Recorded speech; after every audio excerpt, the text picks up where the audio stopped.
ಎಲ್ಲರಿಗೂ ನಮಸ್ಕಾರ. Hello ಜೆಪಿಸ್ಕೋ. April 11, 2025 ರಿಧನ್ಯಗೂ ಕವಿನ್ಗೂ marriage ಆಗುತ್ತೆ. ಕವಿನ್ ಕಡೆ ಏನಂದರೆ, ಹುಡುಗನ ಕಡೆ ಪೊಲಿಟಿಕಲಿ ಫುಲ್ ಸ್ಟ್ರಾಂಗ್ ಮತ್ತು ಕೋಟ್ಯಾಧೀಶ್ವರರು. ಇವರು ನಮ್ಮ ಮಗಳು ಚೆನ್ನಾಗಿರಲಿ, ಚೆನ್ನಾಗಿ ಬಾಳಲಿ ಅಂತ ಹೆಣ್ಣು ಕಡೆಯವರಿಂದ ವಾಲ್ವಾ ಕಾರು, 70 ಲಕ್ಷದ ಕಾರು, 300 ಗ್ರಾಮ್ ಚಿನ್ನ ಕೊಟ್ಟು 2 ಕೋಟಿಗೆ 300 ಗ್ರಾಮ್ ಪೌನು 300 ಗ್ರಾಮ್ ಚಿನ್ನ ಕೊಟ್ಟು ಮದುವೆ ಮಾಡಿ 2 ಕೋಟಿಗೆ ಮದುವೆ ಮಾಡಿದ್ದಾರೆ. ಇವಾಗ ಏನಪ್ಪ ಕಾನ್ಸೆಪ್ಟ್ ಏನಂದರೆ, ಕರೆಂಟ್ಲಿ ಹುಡುಗಿ ನೋವು 78 ದಿನದಲ್ಲಿ ಹುಡುಗಿ ಸೂಸೈಡ್ ಮಾಡ್ಕೋತಾರೆ. ಅದರಿಂದ ಕಾರಣ ಏನಂತ ಎನ್ಕ್ವೈರಿ ಮಾಡಿದಾಗ ಏನಂದರೆ, 15 ದಿನದಲ್ಲಿ ಹುಡುಗಿ ಮದುವೆ ಕೊಟ್ಟು 15 ದಿನದಲ್ಲಿ ಟಾರ್ಚರ್ ಸ್ಟಾರ್ಟ್ ಆಯಿತು ಅತ್ತೆ ಕಡೆಯಿಂದ.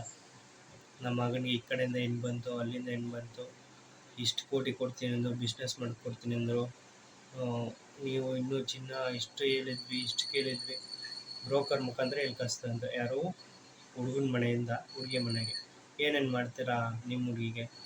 ಅವರು ಅಪ್ಪವ್ರು ಏನಂದ್ರೆ, ಆಯಿತು ನಾವೆಲ್ಲ ನಮ್ಮ ಕಡೆ ಏನಾಗುತ್ತೋ ಅಷ್ಟು ಕಷ್ಟ ಮಾಡಿಕೊಡ್ತೀವಿ ಅಂದ್ಬಿಟ್ಟು 500 ಗ್ರಾಮ್ ಚಿನ್ನ ಡಿಪೆಂಡ್ ಮಾಡಿದ್ದು ಹತ್ರ 2 ಕೋಟಿಗೆ ಚಿನ್ನ ಕೇಳಿದ್ದಾರೆ. 70 ಲಕ್ಷದ ವೋಲ್ವೋ ಕಾರು ತಂದ್ಕೊಡು. ಅದು ಹುಡುಗನೇ ಇಷ್ಟಪಟ್ಟು ಕೇಳಿದ್ದು, ನನಗಿದೇ ಕಾರ್ ಬೇಕು, ಕವಿನ್ ಅವರು ಕೇಳಿದ್ದಾರೆ. ಆವಾಗ ಎಲ್ಲ ಆಯಿತು ಹೋಯಿತು. 15 ದಿನದಲ್ಲಿ ಏನಾಯ್ತು ಅಂದರೆ ಸಮಸ್ಯೆ ಸ್ಟಾರ್ಟ್ ಆಯಿತು. ಹುಡುಗಿ ಬಂದು ಏನಾಯಿತು, ಅಪ್ಪನ ಸರಿ ಆಯಿತು, ಹುಡುಗಿ ಮನೆಯಿಂದ ಫೋನ್ ಮಾಡಿದ್ದಾರೆ. ಯಾರಿಗೆ? ಅವ್ರ ಅಪ್ಪನಿಗೆ. ಹಿಂಗೆ ಬಂದು ಈ ಥರ ಪ್ರಾಬ್ಲಮ್ ಆಗಿದೆ ಬನ್ನಿ ಅಂತ.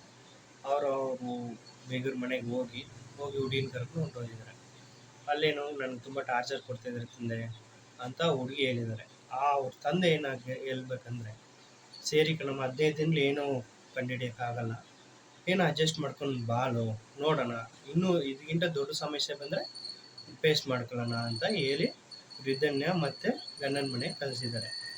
ಇಲ್ಲಿ ಗಂಡನ ಮನೆಗೆ ರಿಧನ್ಯ ಕಳಿಸಿದಾಗ ಈಗ ಏನಂದರೆ, ಆ ಬಂದ ದಿನ ಗಂಡ ಏನಂತ ಕೇಳಿದ್ರೆ, ಎಷ್ಟು ಪೌಂಡ್ ಬ್ಯಾಲೆನ್ಸ್ ಚಿನ್ನ ಎಲ್ಲಿ ನನಗೆ, ಏನು ನಾನು ಕೇಳಿದಂತೆ ಹೇಳ್ಬೇಡ, ಹಂಗೆ ಹಿಂಗೆ ಫುಲ್ಲು ನಿಜ ಹೇಳ್ಬೇಕು ಹೋಗೋದ್ರೆ, ಈ ಕಡೆ ಅತ್ತೆ ಮಾವ ಮೆಂಟಲಿ ಟಾರ್ಚರ್ ಕೊಟ್ಟರೆ, ಈ ಕಡೆ ಗಂಡ ಏನಂದರೆ ಫಿಸಿಕಲಿ ಫುಲ್ ಟಾರ್ಚರ್ ಕೊಟ್ಟರೆ. ಹೇಳಕ್ಕೆ ಹೋದರೆ ಕೈ ಕಾಲನ್ನೆಲ್ಲ ಕಟ್ಟಾಕಿ ಅರ್ಥ ಮಾಡಿಕೊಂಡ್ರೆ ಸರಿ, ಆ ಥರ ಟಾರ್ಚರು ಅಂತ ಹೇಳು ವಾಯ್ಸ್ ನೋಟಿಂಗ್ ಕಲಿಸಿ ಹುಡುಗಿ ಸೂಸೈಡ್ ಮಾಡ್ತಿದ್ದಾರೆ ಮಾತ್ರೆ ತಿಂದು.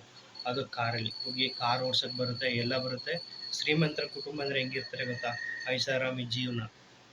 ಬಟ್ ಈ ಹುಡುಗಿ ಕಾರ್ ಡ್ರೈವಿಂಗ್ ಮಾಡಿದ್ರೆ ಬರ್ತಾ ಶನಿವಾರ 78 ದಿನದಲ್ಲಿ ಸೂಸೈಡ್ ಅಟೆಂಪ್ಟ್ ಆಯಿತು. ಆ ರಿಧನ್ಯ ಅವರು ವಾಯ್ಸ್ ನೋಟಲ್ಲಿ ಏನಂತ ಹೇಳಿದ್ದಾರೆ ಅಂದರೆ, ಇದಕ್ಕೆ ಮೇಲೆ ನನ್ನ ಕೈಲಿ ತಾಂಗೋಕ್ಕಾಗಲ್ಲ, ನಾನು ಹೋಗ್ತೀನಿ ಕಣಪ್ಪ, ನನಗೆ ಅತ್ತೆ ಮಾವ ಈಶ್ವರಪ್ಪನೂ ಸರೋಜಾದೇವಿಯು ಮೆಂಟಲಿ ಟಾರ್ಚರ್ ಕೊಟ್ಟರು, ಗಂಡ ಫಿಸಿಕಲಿ ಟಾರ್ಚರ್ ಕೊಟ್ಟ, ಮನೆಗೆ ಬಂದರೆ ನೀವು ಏನಾಗಲ್ಲ, ಜೀವನ ಅಂದರೆ ಅಂತೆ ಇರೋದು, ಅಡ್ಜಸ್ಟ್ ಮಾಡ್ಕೊಂಡು ಲೈಫ್ ಲೀಡ್ ಮಾಡಮ್ಮ ಅಂತ ನೀವು ಹೇಳ್ತೀರಾ. ನನಗೆ ಇನ್ನೊಂದು ಲೈಫ್ ನೆನೆಸಿ ನೋಡೋಕ್ಕೂ ಆಗ್ತಾಯಿಲ್ಲ, ಈ ಲೈಫೇ ಇಷ್ಟು ಮಟ್ಟಿಗೆ ಕಷ್ಟ ಆಯಿತು ಅಂತ ಹೇಳ್ಬಿಟ್ಟು ಮಾತ್ರೆ ಅಟ್ ಅ ಟೈಮ್ ಮಾತ್ರೆ ನಿದ್ದೆ ಮಾತ್ರೆ ಹಾಕಿ, ಅದು ಇಲ್ಲಾಂದರೆ ಕಾರಲ್ಲೇ ದೇವಸ್ಥಾನಕ್ಕೆ ಹೋಟು ವಾಪಸ್ ಬರುವಾಗ ಕಾರಲ್ಲೇ ಕೂತು ನಿದ್ದೆ ಮಾತ್ರೆ ತಿಂದು ತೀರೋಗಿದ್ದಾರೆ.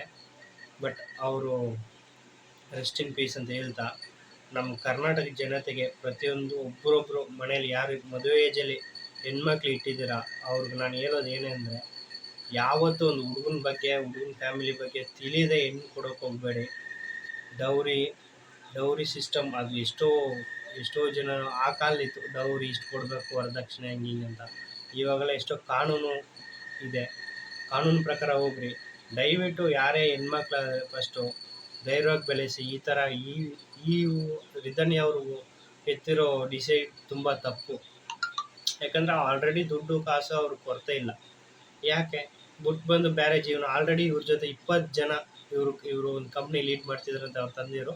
ಇವರು MD ಆಗಿ ಡಿಗ್ರಿ ಮುಗಿಸ್ಬಿಟ್ಟು MD ಆಗಿ 20 ಜನ ಮಡಿಗೂ ಕೆಲಸ ಮಾಡಿಸ್ತಿದ್ರಂತೆ. ಬಟ್ ಇಷ್ಟು ಮಾಡು ಈ ಹುಡುಗಿ ಇಷ್ಟಂದರೆ ಯಾವ ಥರ ಟಾರ್ಚರ್ ಕೊಟ್ಟಿರ್ಬೇಡ ನೋಡ್ಕೊಂಡು. ದಯವಿಟ್ಟು ಯಾರೇ ಆಗಲಿ, ಮದುವೆ ಮಾಡೋರು ಆಗಲಿ, ಹೆಣ್ಣು ಗಂಡು ಹುಡುಗರಾಗಲಿ, ಅವ್ರ ಬಗ್ಗೆ ಬ್ಯಾಕ್ಗ್ರೌಂಡ್ ಏನೇ ಆಗಲಿ ಒಂದು 6 ತಿಂಗಳಿಂದ 1 ವರ್ಷ ರಿಸರ್ಚ್ ಮಾಡಿ ನಿಮ್ಮ ಹುಡುಗಿನ ಕೊಡೋದು ಏನು ಹೋಯ್ತು ಅಂತ ನೋಡ್ಕೊಳ್ಳಿ. ದಯವಿಟ್ಟು ಹುಷಾರಾಗಿರಿ, ಹೆಣ್ಮಕ್ಳು ಚೆನ್ನಾಗಿರಿ. ದಯವಿಟ್ಟು ಯಾರನ್ನೂ ಅಷ್ಟು ಬೇಗ ನಂಬಕ್ಕೆ ಹೋಗ್ಬೇಡಿ ಹೊರಗಡೆ. ಯಾಕಂದರೆ ಅವು ಫ್ಯಾಮಿಲಿ ಹೆಂಗಂದರೆ ಕವಿನ್ ಫ್ಯಾಮಿಲಿ ಹೊರಗಡೆ ಹೋಗ್ತಾ ಇಲ್ವಂತೆ. ಯಾಕಂದರೆ 1 ಕೋಟಿಗೆ ಜಾಗ ಇಷ್ಟು 3 ಕೋಟಿಗೆ ಅವಿನಾಶಿಲಿ ಮನೆ ಕಟ್ಟಿದ್ದಾರಂತೆ. ಆಮೇಲೆ ಫುಲ್ ಯಾವ ಗೇಟು ಅವ್ರಿಗೆ ಸಪ್ರೇಟ್ ಸೆಕ್ಯೂರಿಟಿ ಈ ಥರ ಇದ್ದಾಗ ಈಗ ಅಕ್ಕಪಕ್ಕದವ್ರಿಗೆ ಗೊತ್ತಾಗಲ್ಲ. ಅದೇ ಒಂದು ಹಳ್ಳಿ ಆದರೆ ಒಂದು ಏನೇ ಆದರೂ ಗೊತ್ತಾಗುತ್ತೆ. ಅದೇ ಒಂದು ಸಿಟಿಯಲ್ಲಿ ಒಂದು ಯಾರು ಸಾಯ್ತಾರೆ, ಯಾರು ಇದ್ದಾರೆ, ಯಾರು ಹುಟ್ಟಿದ್ದಾರೆ ಅಂತ ಒಂದೂ ಗೊತ್ತಾಗಲ್ಲ. ಸಿಟಿಗೂ ಅಲ್ಲಿಗೂ ತುಂಬ ಡಿಫ್ರೆಂಟ್ ಇದೆ. ಬಟ್ ಯಾರೇ ಆಗಲಿ ಮದುವೆಗೆ ಅಲೈನ್ಸ್ ಹುಡುಕೋರು ಜೋಪಾನಾಗಿರಿ. ಯಾಕಂದರೆ 78 ದಿನ ಅನ್ನೋದು ಎಷ್ಟು ದಿನ, ಇಷ್ಟು ಬೇಗ ಆ ಹುಡುಗಿ ಸೂಸೈಡ್ ಮಾಡಿದ್ದಾರೆ. ರೆಸ್ಟ್ ಇನ್ ಪೀಸ್ ಹೇಳ್ತಾ ಈ ವಿಡಿಯೋನ ಮುಗಿಸ್ತಿದ್ದೀನಿ. Thank you. ಜೈ ಕರ್ನಾಟಕ, ಜೈ ಕರ್ನಾಟಕ ಮಾತೆ.